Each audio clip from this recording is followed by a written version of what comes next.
বাবা তাকান, একটু খেয়াল করেন, এই আশিক মাসুকের প্রেমের সম্পর্ক দুনিয়ার কোনো মানুষ টের পায় না। এ বাবা, ঠিক তদ্রুপ আল্লাহর কোন বান্দা যখন আল্লাহ রাব্বুল আলামিনকে মায়া করে, মহব্বত করে আর ভালোবাসে, মাসুক আর আশিকের মধ্যে যেই প্রেমের সম্পর্ক দুনিয়ার কোন মানুষ তো দূরের কথা, ফেরেশতাও টের পায় না।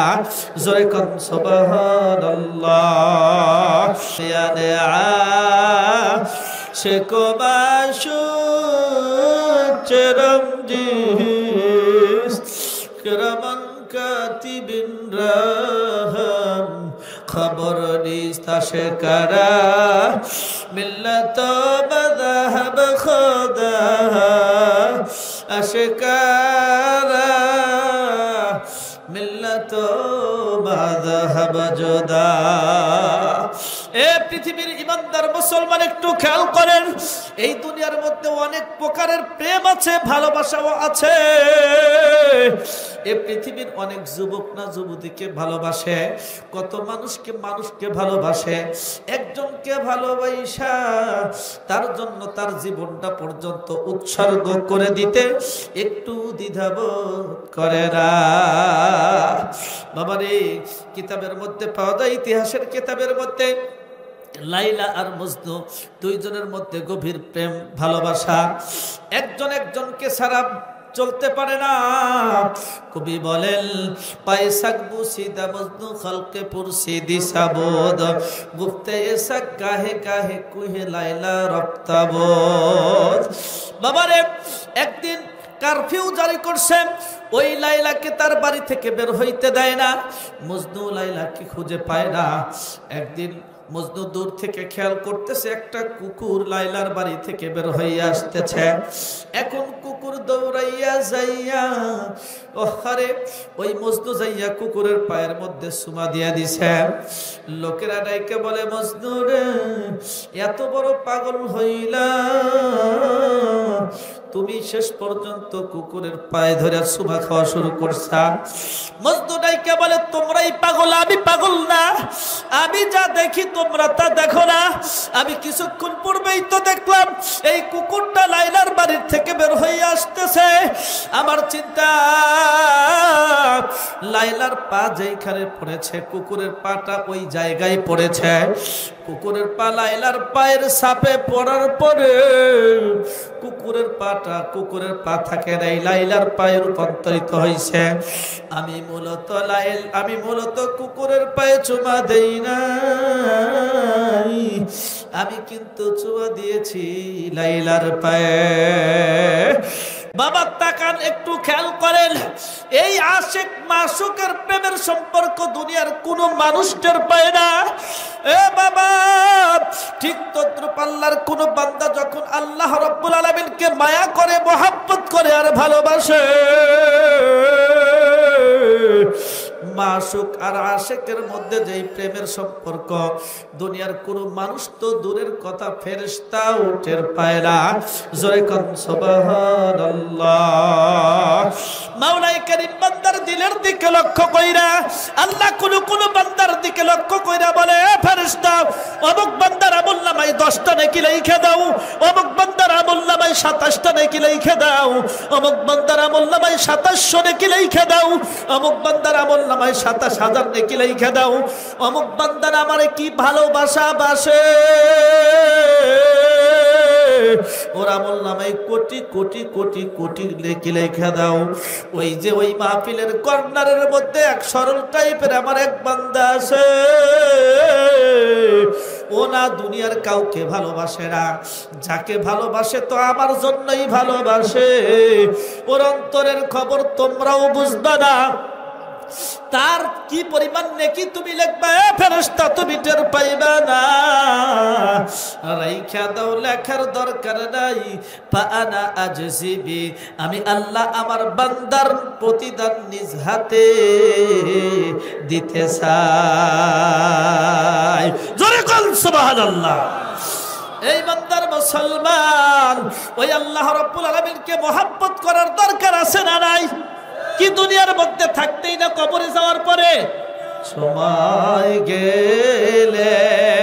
মাওলার নাম রাখিবি কবে সময় গেলে ও তোর যৌবন ফুরাবে কাফন জড়াবে ও তোর যৌবন ফুরাবে কাফন জড়াবে সাদের অঙ্গেতে রে সময় গেলে নাম ডাকিয়াছিলেন ইউনুস নবী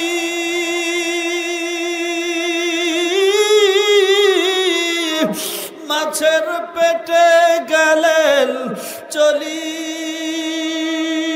রে মাছের পেটে থাইকা নবী মাওলার নাম ভুলিলেন না রে সময় গেলে এবার বাবা আমার ভাই আল্লাহ রাব্বুল আলামিন আমাকে আর আপনাকে কত মায়া করেন কত মহব্বত করেন এই পৃথিবীর মধ্যে মানুষ হিসাবে আল্লাহ আমাকে আর আপনাকে প্রেরণ করেছেন আল্লাহ রাব্বুল আলামিন শুধু তাই নয় পৃথিবীর মধ্যে সর্বপ্রথম যেই মানুষটাকে প্রেরণ করেছিলেন তার নাম হযরত আদম আলাইহিস সালাম কিতাবের মধ্যে পাওয়া যায় হযরত আদম আলাইহিস সালামকে সৃষ্টি কইরাই আল্লাহ রাব্বুল আলামিন নবুয়তটাও দিয়েছিলেন আরে নবীদের কাজ মানুষকে দ্বীনের পথে ডাকা নবীদের কাজ মানুষকে নেকের পথে ডাকা আল্লাহ রাব্বুল আলামিনের পরিচয় করিয়ে দেওয়া কিন্তু কিতাবের মধ্যে পাওয়া যায় হযরত আদম আলাইহিস সালামের যুগে এখনো মানুষ নাই প্রথমেই নবুয়তটা কেন দিলেন অন্যান্য নবী রাসূলদেরকে নবুয়তি দিয়েছেন 40 দিন 40 বছর অতিবাহিত হয়ে যাওয়ার পর আল্লাহ রাব্বুল আলামিন আদম আলাইহিস সালামকে সৃষ্টি করে নবুয়তি কেন দিলেন উদ্দেশ্য একটা আদম আলাইহিস সালামের ঔরস থেকে যেই মানুষগুলা পৃথিবীর মধ্যে আসবে এই মানুষগুলা যাতে গর্ববোধ করে বলতে পারে আমাদের পিতা হযরত আদম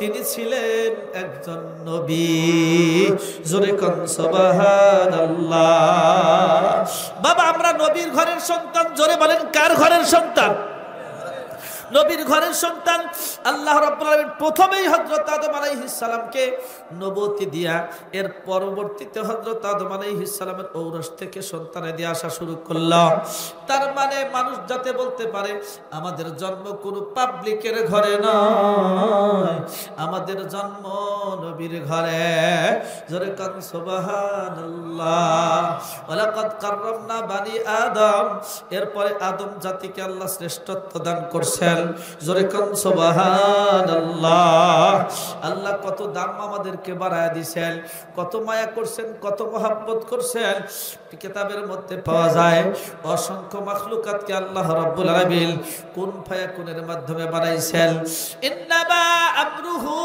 ইদা আরাদা শাইআন আইয়াকুলা লাহু কুন ফায়াকুন সপ্ত আকাশকে বানাইছেন কুন ফায়াকুনের মাধ্যমে সপ্ত জমিনকে বানাইছেন কুন ফায়াকুনের মাধ্যমে গ্রহ নক্ষত্রকে বানাইছেন কুন ফায়াকুনের মাধ্যমে শুধুমাত্র আমি আর আপনি আদম জাতিকে আল্লাহ রাব্বুল আলামিন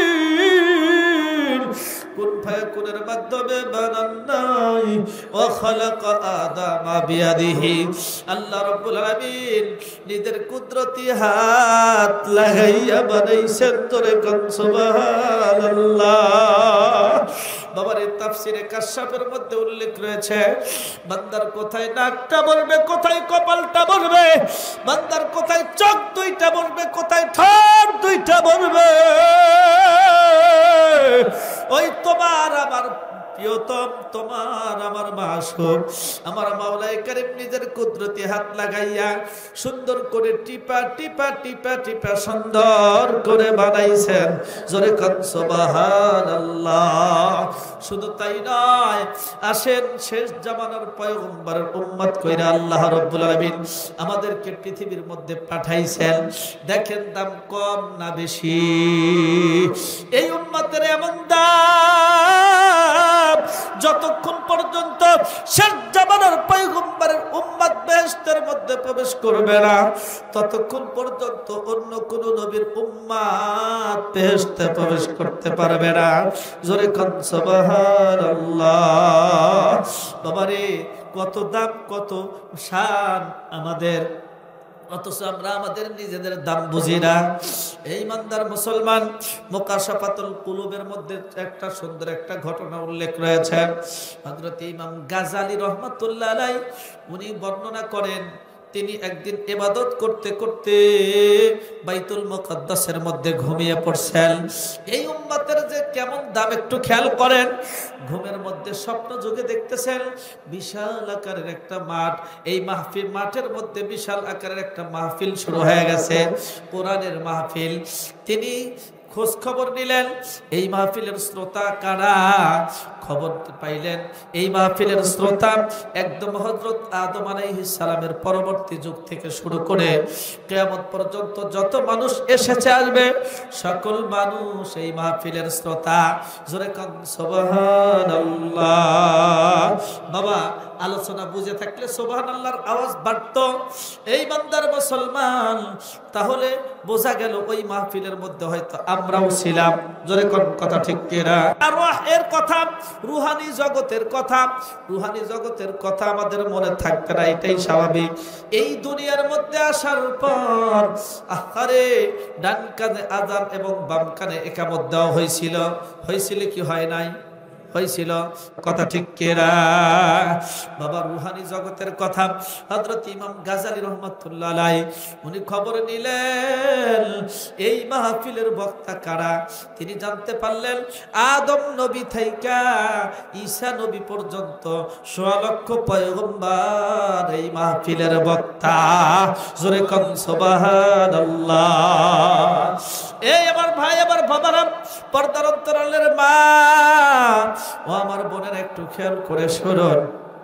এখন হযরত ইমাম গাজালি রাহমাতুল্লাহ আলাইহি এই ফজিলতপূর্ণ মাজলিসের খবর শুনে একদম স্টেজের সামনে বসে গেছেন।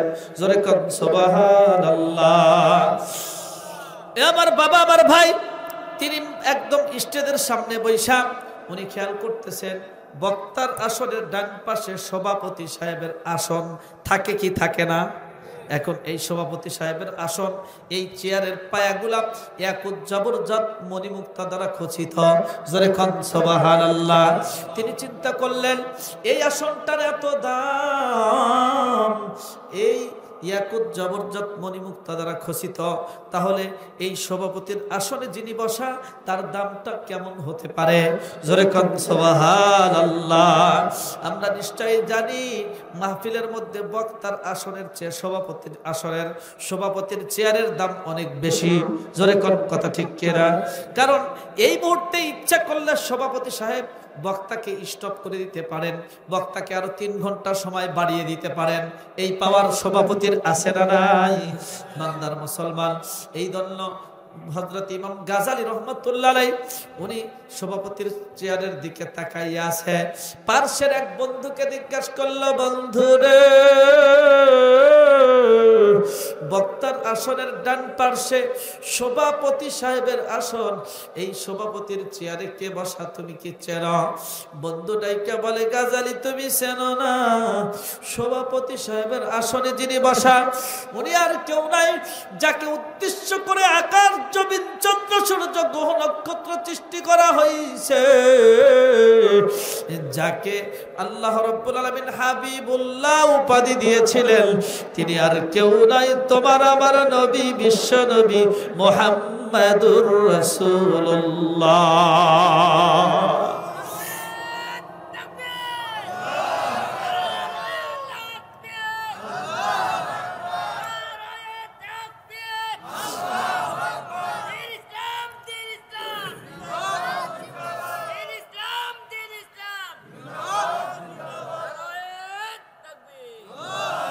মাশাআল্লাহ। বাবা একটু খেয়াল করেন, হযরত ইমাম গাজালি রাহমাতুল্লাহ আলাইহি তিনি কিন্তু উম্মতে মুহাম্মাদের মধ্যে বড় একজন আলেম ছিলেন। সুবহানাল্লাহ কোন। যাকে বলা হইতো তিনি ছিলেন একজন ইমানদার মুসলমান। হযরতে ইমাম গাজালি রাহমাতুল্লাহ আলাইহিকে হুজ্জাতুল ইসলাম একটা উপাধি ছিল, তিনি ইসলামের দলিল ছিলেন। জোরে কোন সুবহানাল্লাহ। রাহ গিয়া হ্যায় রুসমে আজা রুহে বেলালি না রহি, ফলসফা রহ গিয়া তলকিনে গজালি না রহি। ইমাম গাজালি রাহমাতুল্লাহ আলাইহি যখন বুঝতে পারলেন আমার আপনার পয়গম্বর বিশ্ব নবী এ বিশাল বড় স্টেজের, বিশাল বড় মাহফিলের সভাপতি, তিনি সভাপতি সাহেবের চেহারার দিকে অপলক দৃষ্টিতে তাকাইয়া আছেন। কিতাবের মধ্যে পাওয়া যায়, মুকাশাফাতুল কুলুবের মধ্যে উল্লেখ রয়েছে, তিনি তাকাইয়া তাকাইয়া বলতেছেন, আমি তাকাইলাম সভাপতির চেহারার দিকে, আমি পূর্ণিমার চাঁদও দেখেছি, সভাপতি সাহেবের চেহারাও দেখেছি। পূর্ণিমার চাঁদের মধ্যে বিন্দু বিন্দু কালিমার দাগ দেখা যায়, কালো কালো দাগ দেখা যায়।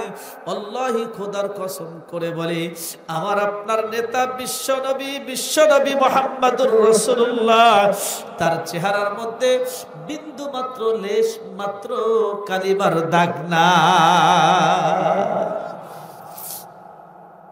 আমার বাবা, আমার ভাই, নবীদের চেহারা এত সুন্দর হযরত ইমাম গাজালি রাহমাতুল্লাহ আলাইহি উল্লেখ করলেন। হাদিসের কিতাবের মধ্যেও নবীজি কেমন এ সম্পর্কে 1 মিনিট যদি আপনারা একটা ওয়াজ শোনেন, 1 মিনিটের ওয়াজ শোনার পরে আর নবীদের সৌন্দর্য সম্পর্কে ওয়াজ আর কোনোদিন শুনতে হবে না।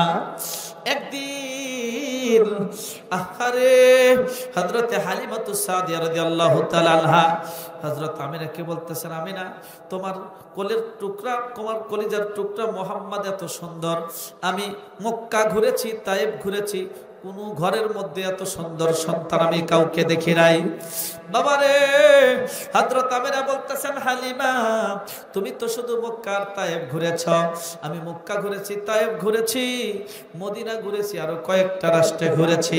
আমার কলিজার টুকরা মুহাম্মদ যত সুন্দর, এত সুন্দর সন্তান আমি আর কারো কোলে দেখি নাই। হযরত জিবরাইল আমিনা এসে বলতেছে, হালিমা ও আমিনা তোমরা কেমনে দেখবা, তোমরা তো শুধু মক্কা মদিনা তায়েফ আর ইয়াসরিব কয়েকটা এলাকায় ঘুরছো, আমি জিবরাইল 600 ডানা দিয়ে একটা ঝাপটা দিলে সেকেন্ডের মধ্যে এক প্রান্ত থেকে পৃথিবীর অন্য প্রান্ত পর্যন্ত পৌঁছতে পারি। আমি জিবরাইল সাক্ষী দিচ্ছি, তামাম পৃথিবী ঘুরে দেখছি, আর তোমার কলিজার টুকরা মুহাম্মদ যত সুন্দর, এত সুন্দর সন্তান আমি কারো ঘরে দেখি না। আল্লাহ রাব্বুল আলামিন জিবরাইল আমিনকে ডাইকে বলে, এ জিবরাইল তুমিও জানা রাখো, হালিমাকেও জানায়া দাও, আমিনাকেও জানায়া দাও, কেমনে তোমরা দেখবা আকাশ জমিনের মাঝে আমার প্রিয় হাবিব মুহাম্মদুর রাসূলুল্লাহকে যত সুন্দর করে বানাইছি, আর একজন মানুষকেও এত সুন্দর করে বানাই না। এই মন্দার মুসলমান, আমাদের আম্মা জান হযরত আয়েশা সিদ্দিকা রাদিয়াল্লাহু তাআলা আনহা বলেন, এই মন্দার একটু খেয়াল করেন, তিনি বলেন, লানা শামসুন ওয়ানিল আফাকি শামসুন ওয়া শামসি আফদালু মিন শামসিস সামাই ফা ইন্না শামসা তাতলু বাদাল ফজরি ওয়া শামসি তাতলু বাদাল ইশাই। আম্মাদান বলেন, এই পৃথিবীর মধ্যে একটা সূর্য আছে না নাই? কয় আমি আয়েশার ঘরেও একটা সূর্য আছে, পৃথিবীর সূর্যের চেয়ে আমি আয়েশার ঘরের সূর্য কোটি কোটি কোটি গুণ বেশি উত্তম। কারণ পৃথিবীর সূর্য উদয় হয় ফজরের নামাজের পর, আমি আয়েশার ঘরের সূর্য উদয় হয় ইশার নামাজের পর। জোরে কোন সুবহানাল্লাহ। আম্মা তার বর্ণনা করেন, ইশার পরে নবীজি যখন আমার ঘরের মধ্যে আসতেন, পুরা ঘরটা নবীজির চেহারার আলোতে আলোকিত হইয়া যাইত। জোরে কোন সুবহানাল্লাহ। হযরত ইমাম গাজালি তিনি এইবার বর্ণনা করতেছেন, আমি সভাপতি সাহেবের চেহারার দিকে তাকাইয়া আছি, এই মুহূর্তে সভাপতি সাহেব ঘোষণা করতেছেন। এই মুহূর্তে আপনাদের সামনে প্রাঞ্জল ভাষায় আলোচনা করবেন, কোরআন ও হাদিস থেকে আলোচনা করবেন বনি ইসরাইল যুগের পয়গম্বর হযরত মূসা আলাইহিস সালাম। সুবহানাল্লাহ। প্রিয় নবী, আমাদের নবী ঘোষণা করতেছেন বক্তার নাম। কার নাম ঘোষণা করলেন? মূসা আলাইহিস সালামের নাম। মূসা আলাইহিস সালাম উনি ওয়াজ করবেন। এখন পয়গম্বর মূসা আলাইহিস সালাম উনি বক্তার আসনে এসে বসে বলতেছে, আজকে ওয়াজ করার তেমন কিছু নাই, সময়ও কম, তবে সভাপতি সাহেবের কাছে আমার একটা প্রশ্ন। সভাপতি কে বলেন তো দেখি? কথা হয় না, মুহাম্মদ সাল্লাল্লাহু আলাইহি ওয়াসাল্লাম। তো উনি বলতেছেন সভাপতি সাহেবকে উদ্দেশ্য করে, আমার একটা প্রশ্ন। আপনি নাকি বলছেন যতক্ষণ পর্যন্ত আপনার নবী আপনার উম্মত বেহেশতে প্রবেশ করবে না, ততক্ষণ পর্যন্ত অন্য কোন নবীর উম্মত বেহেশতে প্রবেশ করবে না। আর একটু জোরে কর সুবহানাল্লাহ। নবীজি বলতেছেন, হ্যাঁ বলেছি। জোরে বলেন সুবহানাল্লাহ। কেমনে বললেন এটা? মাত্র 63 বছর, 50 বছর, 100 বছর হায়াত। আর আমার উম্মত 800 বছর, 900 বছর, পূর্বের উম্মত 1000 বছর হায়াত পাইছে। দিনের বেলায় ইবাদত করছে, রাত্রি বেলায় আহারে তার দাঁড়িয়ে দাঁড়িয়ে তাহাজ্জুদের নামাজে আপনার নামাজের মুসাল্লায় সময় কাটাইছে। দিনের বেলায় সিয়াম পালন করছে, রাত্রি বেলায় ইবাদত করছে। দিনের বেলায় জিহাদের ময়দানে যুদ্ধে লিপ্ত থাকছে, রাত্রি বেলায় ইবাদত করছে। আর এই সকল উম্মতের চেয়ে আপনার উম্মত আগে বেহেশতে দিবেন, কারণ কি? সুবহানাল্লাহ। সুবহানাল্লাহ। নবীজি বলতেছেন, তোমার কি বিশ্বাস হয় না? বিশ্বাস তো না হয় উপায় নাই, তবে আমার বুঝে আসে না, একটু বুঝাইয়া বলবেন। নবীজি বলতেছেন, সব কথা তো আর আমি বলি না, তো এইখানে তোমার উম্মত আছে, আমার উম্মত আছে, আমার উম্মতের যে কারো সঙ্গে কিছু কথোপকথন করলেই উত্তর পেয়ে যায় না। জোরে কোন সুবহানাল্লাহ। নবীজি সব কথার উত্তর তো নিজে দিতেন না।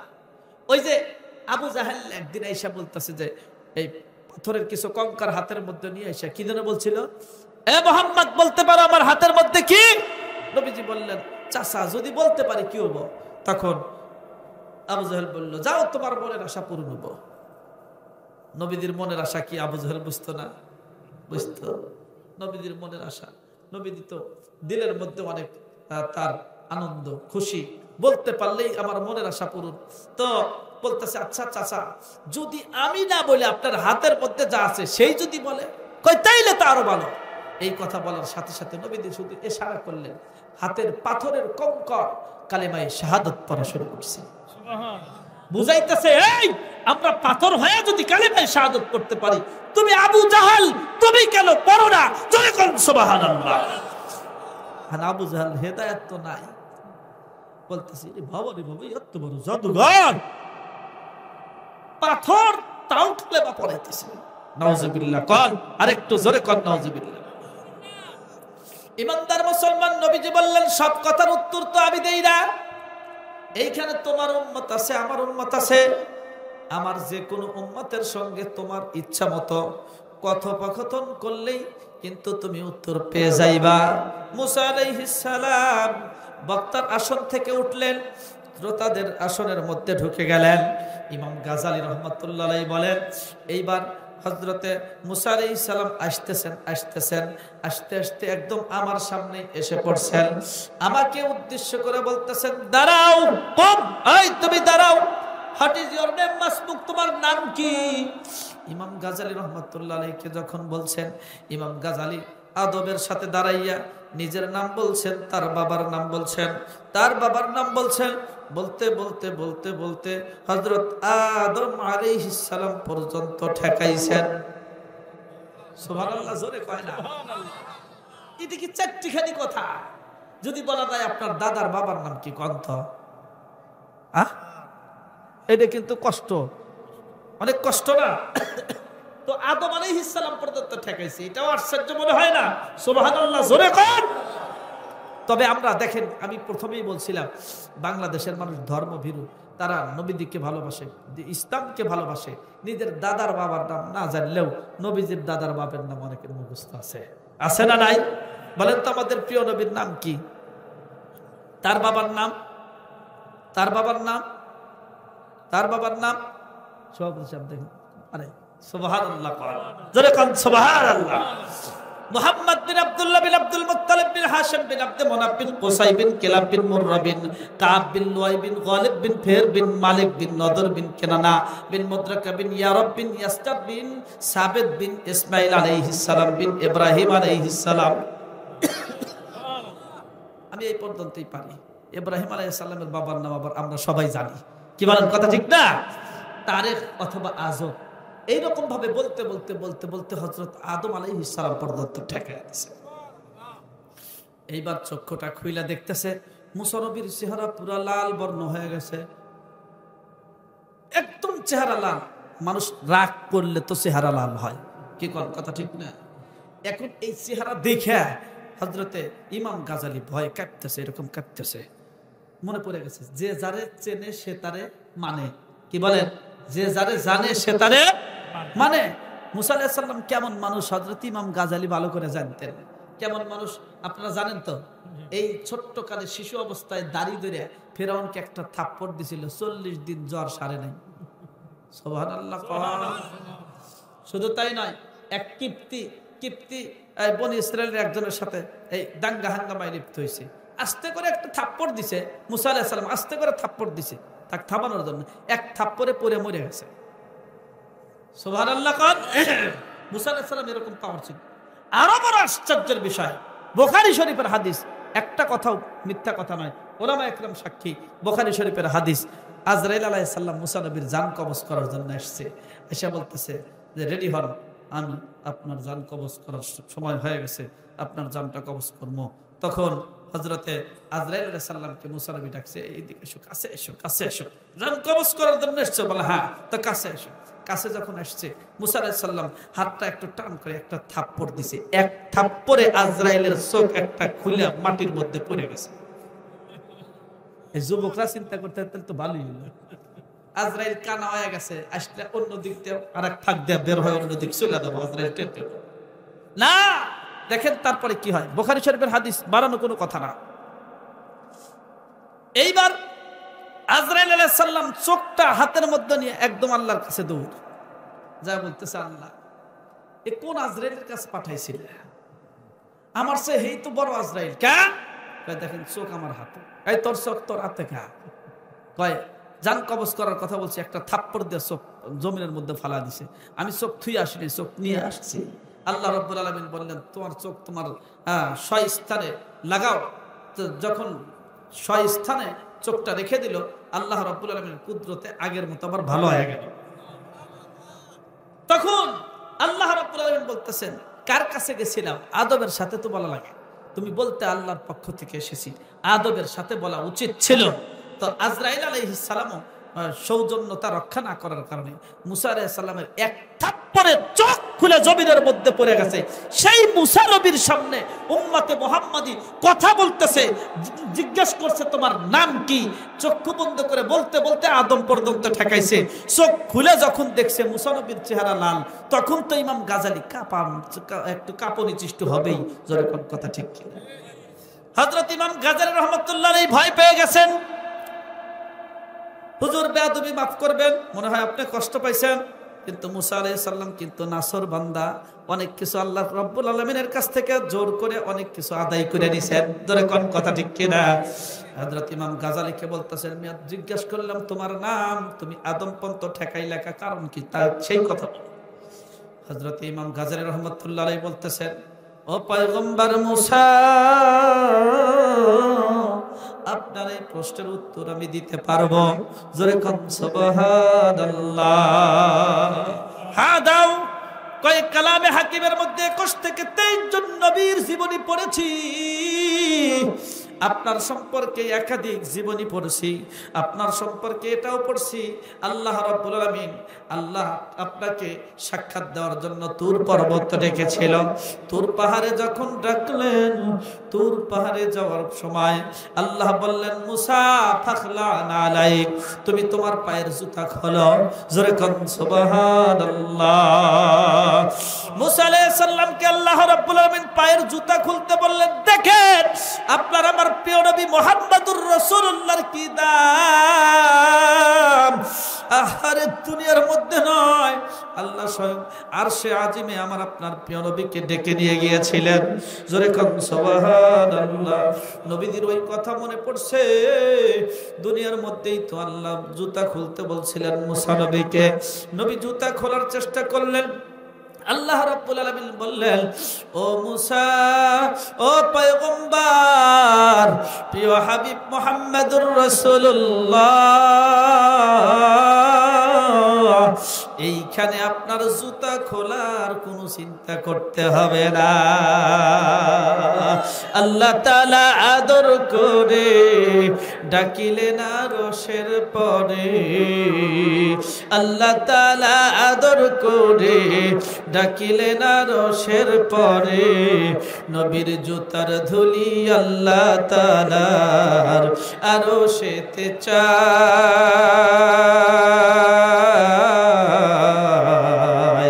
আজ বুঝি নূরের পুতুল বিদায় হয়ে যায়। জোরে বলেন মারহাবা।